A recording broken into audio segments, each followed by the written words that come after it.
কালি এটা ঘটনা হল মই কম কিন্তু দেই মই নোকোৱাকে নাথাকো আপোনালোকৰ ইয়াৰ নলবাৰী দিগন্ত ভাৰতী সকলোৱে দেখিছে চাগে ফেচবুকত চানমাৰী বিহু কমেডি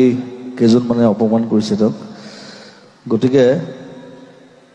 মই বেছিকে নকওঁ বেছিকে ক'লে মই গালি দিম গতিকে কথাটো কওঁ যে সেইটো হ'ব নাপায় আৰ্টিষ্টৰ লগত আৰু তেওঁ অনুষ্ঠান চাবলৈ গৈছিলে তাক মাতি নিছিলে ষ্টেজলৈ নিবলৈ অপমান কৰিছে চব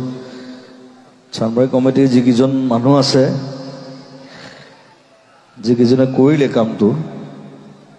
মই কাকো অনুৰোধ নকৰোঁ কেতিয়াও লাইফত আদেশ দিছোঁ ক্ষমা খুজিব লাগিব বছ that's it